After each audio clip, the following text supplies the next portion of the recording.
बहुत बहुत शुभकामनाएं। एज़ यूजुअल मैं एक दिन पहले रिकॉर्ड कर रही हूँ कथा, क्योंकि काफ़ी लोग ऐसे हैं जो कि कथा से प्रभावित हो जाते हैं। जो एकादशी से जुड़ी हुई कथा है उसको सुन के उनको भी इच्छा उठती है कि वो एकादशी रखें। ऐसा कुछ नए लोगों के साथ तो है ही है, और कुछ लोग जो पहले से एकादशी रख रहे होते हैं, कई बारी वो अपने प्रारब्ध की वजह से कई बारी थोड़ा रुक से जाते हैं, मगर जब भी वो श्रवण करते हैं तो एक बारी दोबारा से उनको उत्साह मिल जाता है। तो इसीलिए मेरी कोशिश यही रहती है कि एक दिन पहले एकादशी रख लें, तो श्रवण करने से अगले दिन के लिए एकादशी रखने का उत्साह बन जाता है। कहने का ये तात्पर्य था। तो ये जो एकादशी है इसको भैमी एकादशी भी कहते हैं और जया एकादशी भी कहा जाता है। बताया जाता है कि यदि कोई इस दिन उपवास का पालन करता है तो उससे कृष्ण के निवास में प्रवेश मिलता है ना। तो ये एकादशी भी दूसरी एकादशियों की तरह स्पेशल एकादशी है। हर एकादशी की एक अपनी खासियत है, उसी प्रकार से इस एकादशी की भी अपनी एक खासियत है। और जैसा कि हर बारी की बात है, युधिष्ठिर महाराज जी हमेशा पूछते हैं भगवान कृष्ण से, श्री गोविंद से, कि आप हमें इस एकादशी के बारे में बताएं ताकि हमारे को उस एकादशी की से जुड़ी हुई जो कथा है वो सुनने को मिले, हमें उस एकादशी से जुड़ा हुआ जो लाभ है वो सुनने को मिले, ताकि सबका कल्याण हो। तो इस बारी जो जब वो प्रश्न कर रहे थे उससे पहले उन्होंने उनकी महिमा का गुणगान करा। उन्होंने कहा, हे प्रभु, आप तो इस सारे ब्रह्मांडों के स्वामी हैं, है ना। आप अकेले ही 4 प्रकार के जीवों के स्तोत्र हैं, है ना। जो अंडे से पैदा हुआ, जो पसीने से पैदा हुआ, जो बीज से पैदा हुआ और जो भूमि से पैदा हुआ है ना। आप अकेले ही हैं सबके मूल कारण, है ना। तो ये तो हम जानते हैं कि जो भगवान कृष्ण है वो सारे कारणों के कारण है। भगवान स्वयं भगवद गीता में कहते हैं, अहम सर्वस्य प्रभु इति मत्वा भजन्ते माम्। तो अहम सर्वस्य प्रभु, मैं ही सब कारणों का कारण हूँ, अर्जुन को बोलते हैं। और जो कुछ ये आप दुनिया में देख रहे हो ना, जो भी कुछ है, मूवेबल इमूवेबल, सब मेरे से निकला हुआ है, सब मेरे से, मैं ही सबका मूल कारण हूँ ना। कह रहे इति मत्वा भजन्ते। और जो मेरी सेवा में लग जाता है, जो मेरी सेवा करता है, वो सबसे बुद्धिमान व्यक्ति है ना। तो ये हमको भगवत गीता में जो उन्होंने गीत सुनाया अर्जुन को 5000 साल पहले कुरुक्षेत्र भूमि में, वो हमारे को ही सुनाने के लिए सुनाया, ताकि हम जैसे पतित लोग कलयुग में उस चीज को अपने हृदय में रख सके, धारण कर सके। और जब भी कोई कठिनाई आए, जब भी कोई शंका उठे जीवन को यापन करने में, तो हम वहां से वो जो ट्रेजर है ना, उसको उठा सकें और अपने जीवन की जो शंकाएं हैं उस ट्रेजर से हम दूर कर सकें। और वो ट्रेजर क्या है?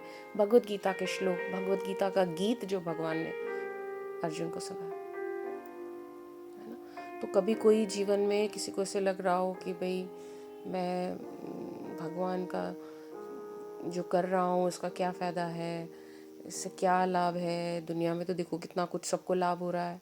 नहीं, भगवान कह रहे हैं कि जो मेरी भक्ति में लगा हुआ है, जो मेरी सेवा में लगा हुआ है, वह सबसे बुद्धिमान व्यक्ति है। तो अब हमको समझ लेना है कि जो भगवान की सेवा में लगा हुआ है, भगवान की सेवा कितने प्रकार की है। भगवान का नाम जपना बहुत बड़ी सेवा है, भगवान की कथा सुनना बहुत बड़ी सेवा है,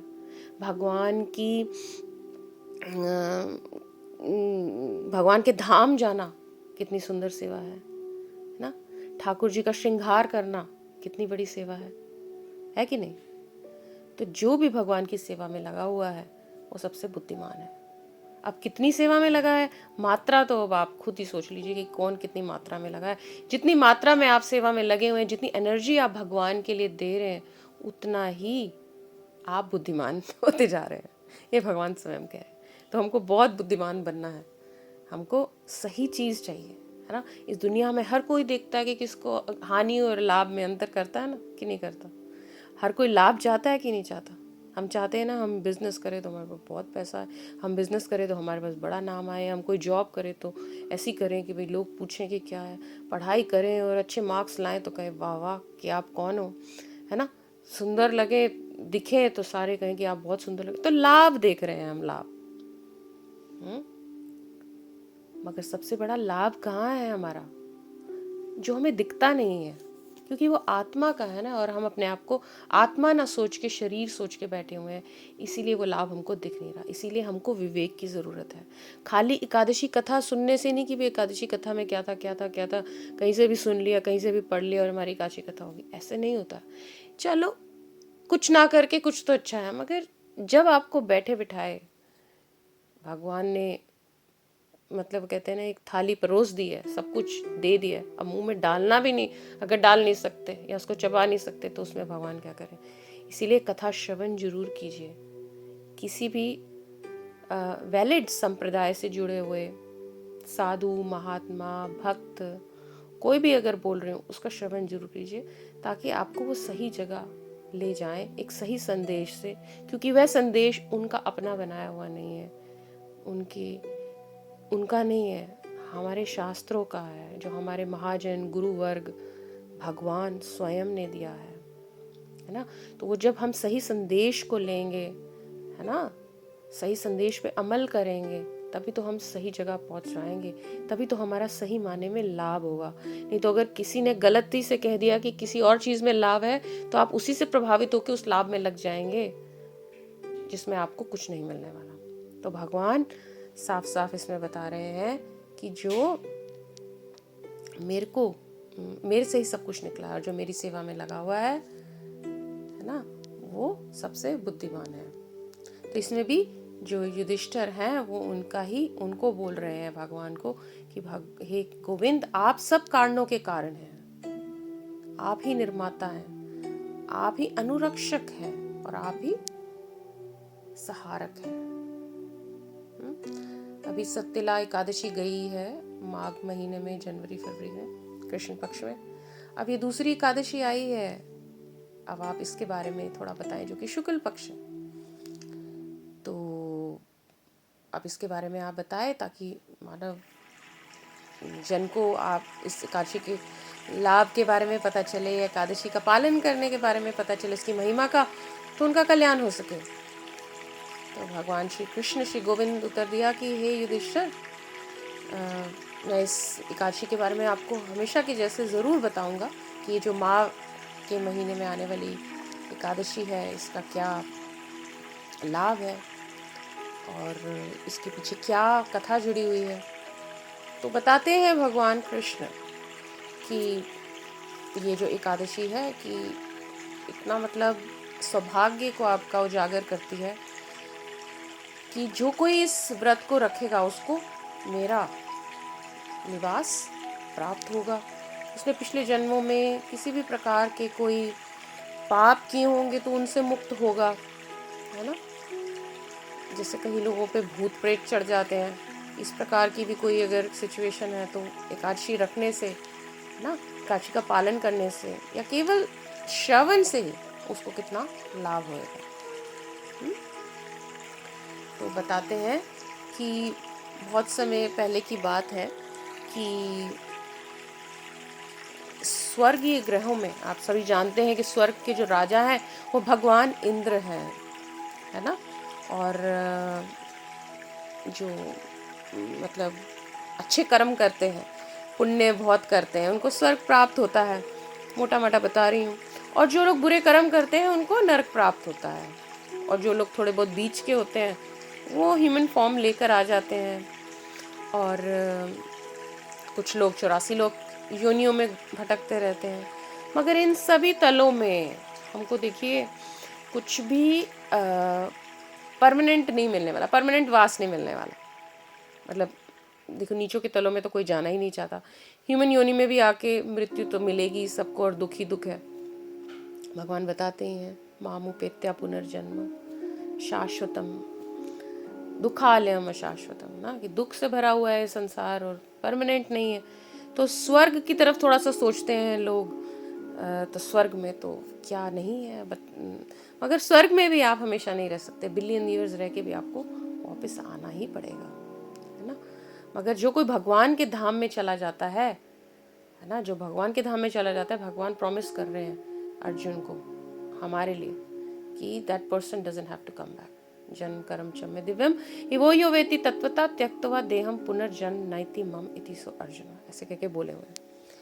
तो इसमें बता रहे हैं कि जो देवताओं के जो राजा हैं वो इंद्र हैं, बड़े ही सुंदर, और उन्होंने कितना सुंदर, सब जानते हैं कि कितना वीर है, कितने वीरवान है, और कितनी समृद्धि है उनके पास ना, सारे स्वर्ग के राजा हैं। तो एक दिन की बात है कि भाई भगवान इंद्र कह देते हैं, कई बार इंद्र को भी भगवान कह देते, देवी देवताओं को भी, बट बात यह है कि जो देवता हैं ईश्वर, वो अपने स्वर्गीय ग्रहों में एक दिन बैठे हुए थे और वहाँ पे बहुत सुंदर शासन कर रहे थे। तो वहाँ पे उनके पास एक, क्योंकि वो बहुत एक राजपाट वाला जीवन जी रहे हैं, वहाँ पे जीते हैं, तो एक उनके पास वहाँ पे जगह है जिसका नाम है नंदन वन, है ना। वो नंदन वन जो है वो पारिजात फूलों से सुशोभित है, बहुत ही सुंदर पारिजात के फूल वही बहुत सुंदर होते हैं, वो सारे फूल ही फूल इतना सुंदर है, I mean something really which you can't imagine, it's so beautiful. तो जो इंद्र हैं वो वहाँ पे जाते हैं, वो एक उनका वन है, वहाँ पे जाते हैं, जब उनको मन होता है वहाँ पे अमृत लेते हैं। वहाँ पे आप देखें कि 50 लाख प्रकार की दिव्य युवतियाँ हैं, अप्सराएं हैं, जो उनको खुश करने में लगी हुई हैं, उनको आनंद प्रदान करती हैं अपनी सेवा से। और ऐसे ही बहुत ही परमानंद में, मतलब खुशी, उनकी खुशी के लिए, उनके परमानंद के लिए वहाँ पे नृत्य करती हैं, संगीत होता है ना, मतलब कोई कमी नहीं है। कहते हैं कि अतुलनीय मधुर स्वरों में वहाँ पे गाया जाता है, कितना सुंदर गाया जाता है। तो वहाँ पे बताते हैं कि वहाँ के प्रमुख एक संगीतकार जो कि चित्रसेन है, उनके वहाँ पे पत्नी आई हुई थी उस दिन जहाँ पे ये पराजित, जो ये जो नंदन भवन है, और इंद्र भी थे और बड़ा नृत्य हो रहा था। तो जो चित्रसेन है अपनी पत्नी और अपने पुत्र के साथ वहाँ पर आए हुए थे ना, पत्नी मालिनी थी और उनका पुत्र था जिनका नाम था माल्यवान। तो वो लोग वहाँ पे थे और वहाँ पे क्या हुआ कि जो अप्सराएं नाच रही थी, उनमें एक जो अप्सरा थी बहुत ही सुंदर थी, अत्यंत सुंदर। ठाकुर जी बता रहे हैं, श्री गोविंद बता रहे हैं युधिष्ठिर महाराज को कि पुष्पावती करके एक अप्सरा थी जो कि बहुत ही सुंदर थी, बहुत ही आकर्षण था उनमें, और वो माल्यवान जो कि चित्रसेन के जो पुत्र थे उनकी ओर बहुत आकर्षित हुई, और इवन माल्यवान जो थे उनकी तरफ बहुत ही आकर्षित हो गए, है ना। मतलब कि जैसे कामदेव के तीखे बाणों ने उनके हृदय के भीतरी भाग को भेद दिया हो, इतनी मतलब सुंदर थी, उनका जो आकर्षण था, उनका सौंदर्य था, माल्यवान को इतना उनकी ओर आकर्षित कर रहा था।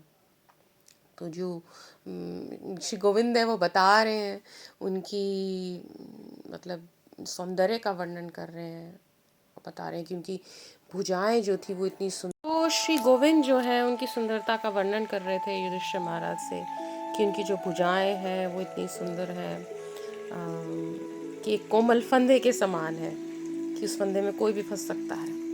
फिर उन्होंने बोला कि उनके जो नयन हैं वो इतने सुंदर हैं, इतने बड़े बड़े ना, बिल्कुल उनके कानों तक पहुंचते हैं, और मतलब उनके सारे अंगों का बहुत सुंदर से उन्होंने वर्णन करा। तो खैर तो क्या हुआ कि वो इतने आकर्षित हो गए, वो तो जो इंद्र हैं उनको उनकी खुशी के लिए नृत्य करने आए थे, वो सारी जो अप्सराएं थी और ये जो चित्रसेन थे, उनके जो पुत्र थे, उनकी जो पत्नी थी, सब इंद्र की खुशी के लिए वहाँ पे आए हुए थे। मगर क्या हुआ, क्योंकि इन दोनों का आकर्षण हो गया, पुष्पावती और ये माल्यवान जो चित्रसेन के पुत्र थे, इतने एक दूसरे के प्रति आकर्षित हो गए कि ये ठीक से नृत्य नहीं कर पा रहे थे, जो स्वर है वो ठीक से नहीं लगा पा रहे थे, तो ये जो चीज़ है ये किसने नोट कर ली? इंद्र ने, because Indra was very smart. उनको परफेक्शन चाहिए होती है हमेशा। तो उन्होंने देखा कि भाई ये सारी चीज़ें ऊपर नीचे हो रही हैं, क्या हो रहा है। तो उनको ये समझ आ गया कि भाई ये तो कामदेव के बाणों से ग्रस्त है और ये मुझे खुश करने की बजाय अपने आप एक दूसरे को खुश करने लग रहे हैं, और ये लीड कर रहे थे सारे संगीत को और नृत्य को। तो उनको बहुत ही क्रोध आया और उन्होंने बोला इंद्र ने कि मतलब तुमने मतलब देखो, जब हम किसी अच्छी पोस्ट पे होते हैं, है ना, तो क्या होता है हमारे अंदर अहम भी बहुत होता है। और ये तो स्वर्ग के राजा थे, तो 2 मिनट नहीं लगता गुस्सा आ जाता है। और अपने से जो नीचे होते हैं उनको हम ऐसे जल्दी से कुछ भी कहने में संकोच नहीं करते, है ना। आप इस भूमि तल पे भी देख लो, कोई बॉस होगा किसी कंपनी का, 2 मिनट नहीं लगाएगा। अगर अपने से नीचे किसी की चीज़ उसने अच्छी नहीं देगी, 2 मिनट में ही will just say get out, है ना, you are out of the job. तो उसी प्रकार से इनकी खुशी के लिए जब ये सारे आए हुए थे नृत्य करने, संगीत करने, तो इनको पुष्पावती और माल्यवान के ऊपर बहुत गुस्सा चढ़ा। इतना गुस्सा चढ़ा, इतना क्रोध आया, इनकी इतनी ईगो हर्ट हुई, तो बहुत जोर से चिल्लाया, अरे तुम बेकार हो, तुम मूर्ख हो, है ना, तुम अब एक दूसरे के साथ मुंह की मूर्छा में मेरे लिए गाने का नाटक कर रहे हो, मतलब यू आर चीटिंग मी। एक दूसरे को तुम खुश कर रहे हो और तुम ऐसा मतलब बताना चाहते हो कि तुम मेरे को खुश करने के लिए आए। तो उनको बहुत गुस्सा चढ़ा। कहते मैं तुम दोनों को शाप देता हूँ, तुम इतने कामग्रस्त हुए हो, है ना, अब से पीड़ित रहोगे, तो और पति पत्नी के रूप में रहोगे, संसारिक क्षेत्रों में जाओगे और अपने अपराधों का फल जो है वो तुम पाओगे। तो ऐसे कठोर शब्दों से मतलब वो दोनों बेचारे गूंगे ही हो गए और दोनों के दोनों इतने उदास हो गए, है ना। और नंदनवन से वो पृथ्वी पर हिमालय की चोटी पर उनको गिरा दिया गया उस श्राप के कारण। अब जो इंद्र के भयंकर जो श्राप था उसका प्रभाव इतना क्रूर था कि वो हिमालय की चोटी के उधर जहाँ पे इतनी बर्फीली हवा है, बर्फ़ है ना, वहाँ पे इतना मतलब नींद भी बहुत मुश्किल से आती है। तो कोई और क्रिया तो कोई क्या ही कर सकता है, ना कुछ खाने को ना पीने को। तो वो लोग बेचारे बहुत ही परेशान रहे। इतने दोनों दुख में आ गए, उन्होंने देखा कि मतलब उनके वस्त्र, उनका श्रृंगार, सब कुछ उनके हाथ से छूट गया और कैसे इधर उधर भटकने लग रहे थे। तो बड़े परेशान हुए, बहुत ही दुखी हुए। और माल्यवान और पुष्पवती पल पल मतलब दोनों पीड़ित हो रहे थे।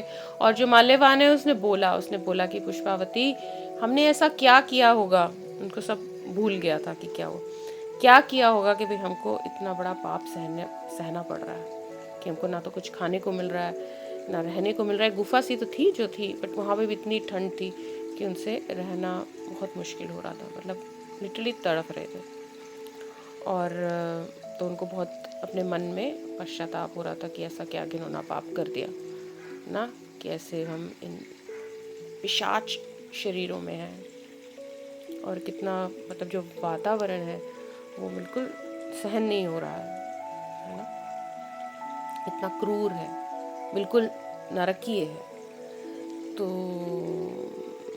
मतलब कहते कि वो अपनी पत्नी को बता रहे थे, जैसे पति पत्नी आपस में बात करते हैं, कि मतलब इससे स्पष्ट होता है कि हमने कोई बहुत बुरे कर्म कर डाले, है ना।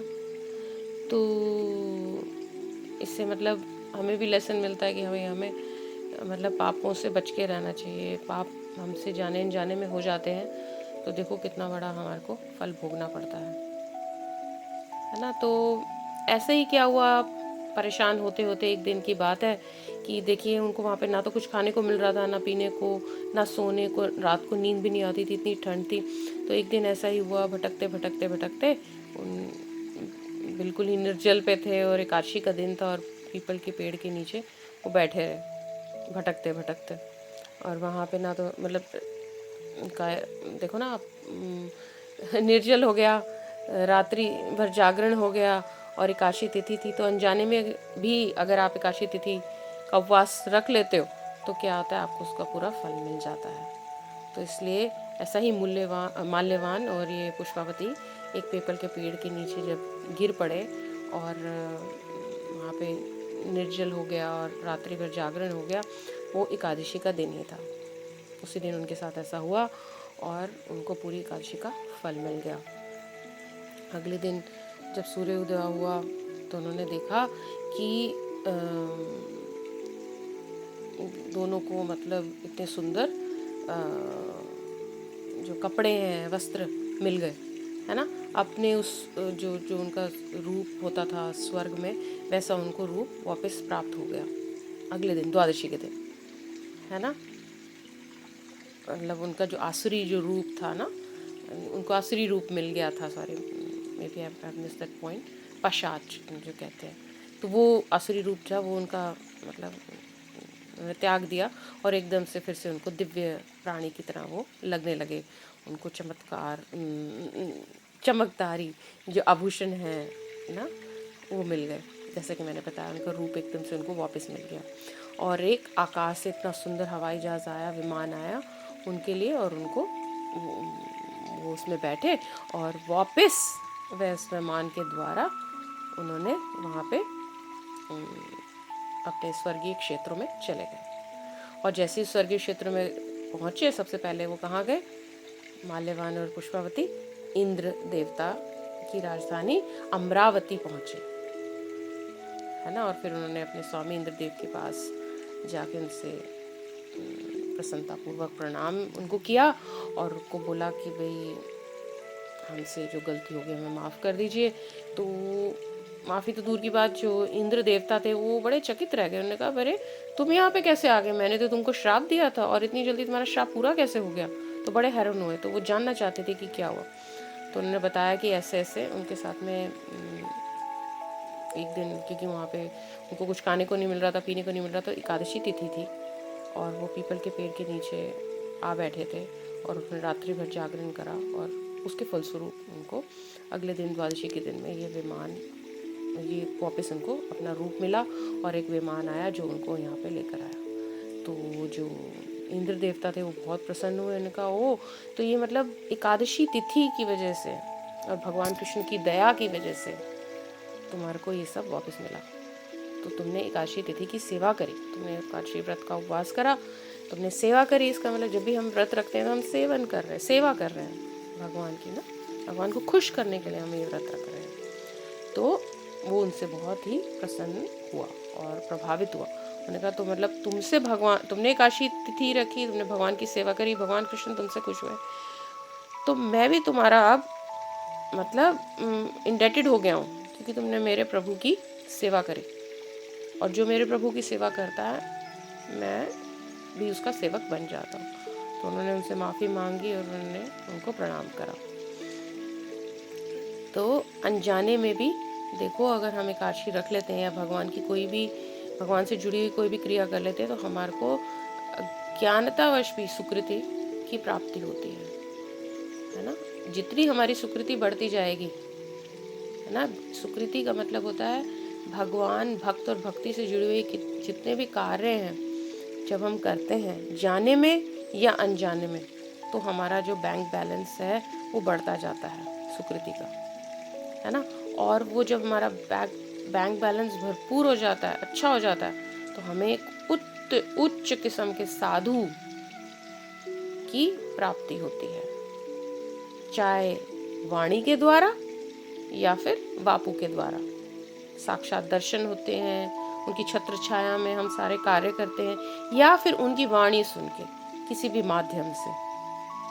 तो जब तक हमारी सुकृति नहीं होगी तब तक हमारे को रुचि नहीं आएगी। तो इसीलिए सुकृति कमाना बहुत ज़रूरी है। इसीलिए भक्त लोग सड़कों पे जा जा के लोगों को प्रसाद देते हैं, तस्वीरें देते हैं भगवान की, भगवान के नाम का उच्चारण करने को कहते हैं, एक ही बारी चाहे जीवन में बुलवा दें, उससे सुकृति बनती है। क्योंकि लोगों की इतनी यात्रा नहीं होती पिछले जन्मों की कि उन्होंने कोई सुकृत कर्म की हो, जिसके फलस्वरूप वो भगवान की कथाओं में, भगवान के नाम में, भगवान के रूप में कोई रुचि रखें। इसीलिए भक्त लोग कितना सेक्रीफाइस कर करके दूसरे लोग जो पीछे रह गए हैं उनको आगे उठाने की कोशिश करते हैं। उसी प्रकार से संत महात्मा तो आए ही इसीलिए, है ना। तो खैर उनसे बहुत खुश हुए। उन्होंने कहा, तुमने सर्वोच्च भगवान श्री केशव की सेवा की है, इसलिए मैं भी तुम्हारे लिए, मैं भी मतलब तुम मेरे लिए पूजनीय हो गए हो। तो जो इंद्रदेव हैं वो माल्यवान और पुष्पवती से बहुत खुश हुए और उन्होंने उनको पूरी स्वतंत्रता दे दी, स्वर्गों में रहने की, स्वर्ग के क्षेत्रों में रहने की, और वहाँ पे खुशी खुशी रहने लगे, है ना। तो जो भी श्री गोविंद कहते हैं कि जो भी इस जया एकादशी के व्रत का सख्ती से पालन करेगा, अगर उसने किसी ब्राह्मण को भी मारा हो पिछले जन्म में, उसका पाप उसके ऊपर हो, तो उस पाप से मुक्त हो जाएगा। तो कहते हैं कि किसी भी प्रकार का जो यज्ञ जो है वो इसके आगे मतलब कम पड़ता है। किसी भी प्रकार के तीर्थ का स्नान भी किया होगा वो भी इस एकादशी के आगे में कम पड़ता है ना। जया एकादशी का जो उपवास रखता है वह व्यक्ति को वैकुंठ में निवास करने का संयोग मिलता है। जी, तो श्री कृष्ण ने उनको बोला युधिष्ठिर को कि वो उसको मेरा ये एकादशी रखने के बाद में मेरा जो स्थान है, मेरा जो धाम है, वहाँ पे हमेशा निवास मिलेगा। और निवास मिलने से क्या होगा? निवास मिलने से क्या होगा कि वो परमानंद में रहेगा। परमानंद में कैसे रहेगा? क्योंकि जो एक जीव है वो सनातन है, शाश्वत जीव जो है वो सनातन है।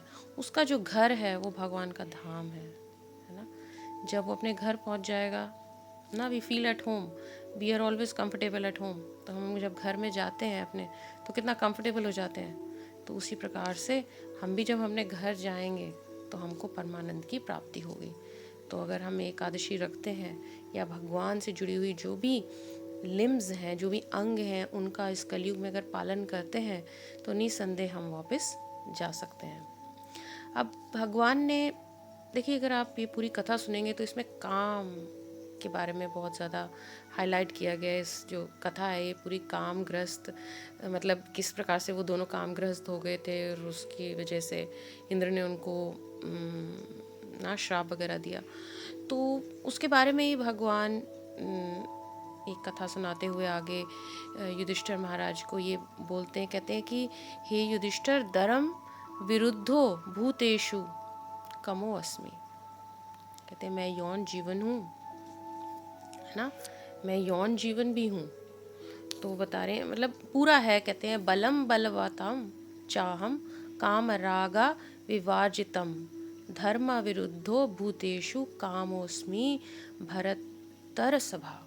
तो कहते हैं मैं बलवानों का बल भी हूँ, राग और इच्छा से रहित हूँ। मैं यौन जीवन हूँ जो धार्मिक सिद्धांतों के विपरीत नहीं है। तो ये भारत के स्वामी, ऐसे करके उन्होंने भगवद गीता में कहा हुआ है और वही बात वो युधिष्ठिर को भी बता रहे हैं। तो कह रहे हैं कि जब हमारे पास खूब ताकत हो तो हमें कमज़ोर की रक्षा के लिए उसको यूज़ करना चाहिए, इस्तेमाल करना चाहिए, है ना, अपनी व्यक्तिगत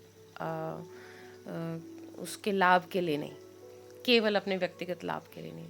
उसी प्रकार से जब यौवन होता है जीवन में ना, कितने हमारे डिफरेंट टाइम्स आते हैं, तो उस समय वो कह रहे हैं कि जब एक हस्बैंड या वाइफ एडवांस करते हैं फिज़िकली या सेक्सुअली, तो वो सिर्फ बच्चों को प्रोड्यूस करने के लिए ना, बच्चों को पैदा करने के लिए ही होना चाहिए, उसके अलावा नहीं। तो खैर ये जो उन्होंने बताया कि ये जो काम है ये दुनिया में एक बहुत बड़ा काम एक राक्षस के रूप में है ना। इस काम की वजह से ही हम यहाँ पे राग द्वेष कर रहे हैं, इस काम की वजह से ही हम यहाँ पे फंसे हुए हैं, है ना।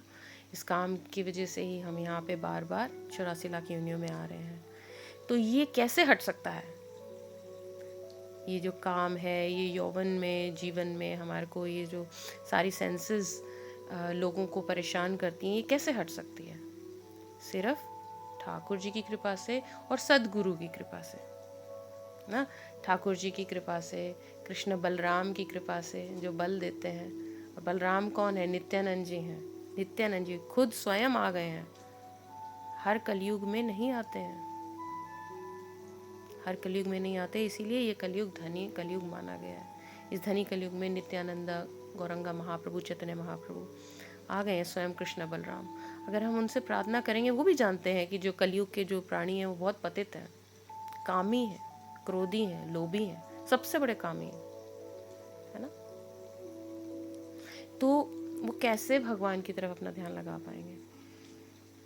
अगर हम उनकी शरण में आएंगे, अगर हम उनसे प्रार्थना करेंगे, है ना, उनके बताए हुए मार्ग में छोटे छोटे स्टेप्स लेने शुरू करेंगे।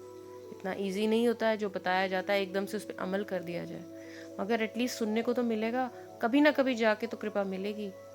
किसी एक जीव के मन में तो कहीं किसी यात्रा में हो, ऐसी यात्रा में ऐसे ऐसे समय पे उसको सुनने को मिल गया और उसके दिमाग में बात स्ट्राइक कर गई, तो अपने जीवन को वो सक्सेसफुल बना सकता है। और बाकी के जो लोग हैं जिनकी यात्रा भी धीरे चल रही है, वो धीरे धीरे स्टेप्स लें, मगर सही और गलत का पता तो रहे, सही नॉलेज तो रहे, है ना। और इसी प्रकार से जैसे छोटे होते से ही हम देखते हैं कि बच्चों को हॉलीवुड बॉलीवुड मूवीज़ दिखाई जाती हैं, बहुत नॉर्मल चीज़ है, हम खुद ही ऐसे वातावरण में पले हुए हैं और ये बहुत ही कॉमन चीज़ है। मगर ये सब हमारे वैदिक संस्कृति के हिसाब से इसको ठीक नहीं माना जाता, इतना ज़्यादा हमको नहीं दिखाना चाहिए, खुद भी नहीं इतना इन चीज़ों में रहना चाहिए।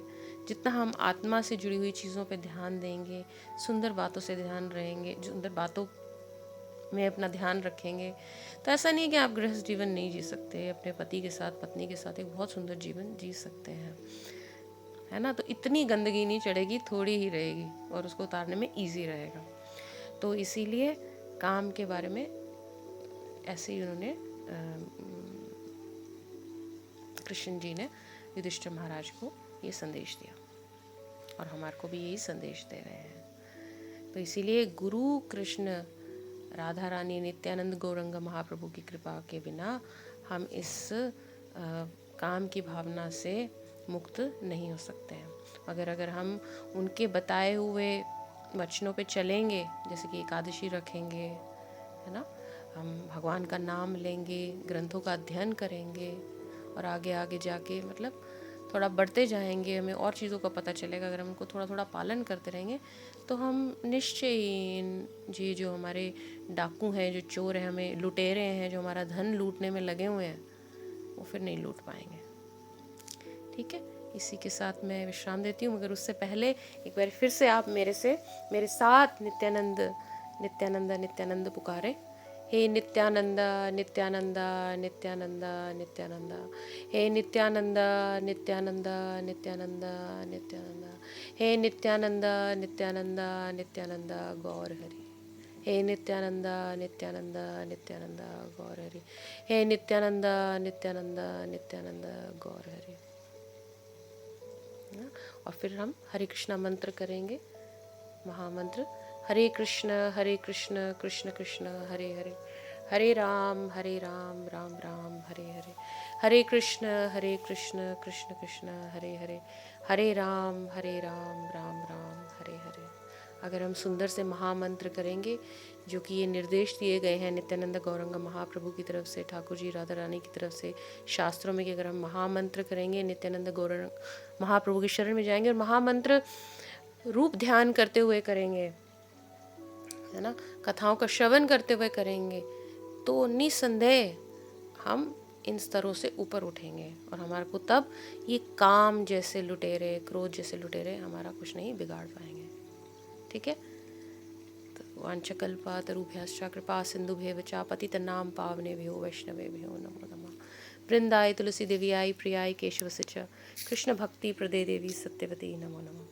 तो इसी के साथ मैं इस कथा को विराम देती हूँ और आशा करती हूँ कि सब आप लोग अच्छे से श्रद्धापूर्वक ना इस एकादशी व्रत का पालन करेंगे, निर्जल करने की कोशिश करेंगे। अगर निर्जल नहीं होगा तो ना फलाहार करेंगे या जलाहार करेंगे या थोड़ा पाएंगे, अगर वो भी नहीं होता तो अच्छे से हम एकादशी प्रसाद पाएंगे, मगर एकादशी का व्रत ज़रूर करेंगे और कोशिश करेंगे कि हम रात्रि का जागरण कर सकें और भगवान का नाम हमेशा हमारे मुख पे रहे, एकादशी के दिन पे रहे। उससे हमारे को बहुत मल्टीप्लाई हो जाएगा हमारी सुकृति, और प्रतिदिन भी हम थोड़ा थोड़ा ज़रूर करें।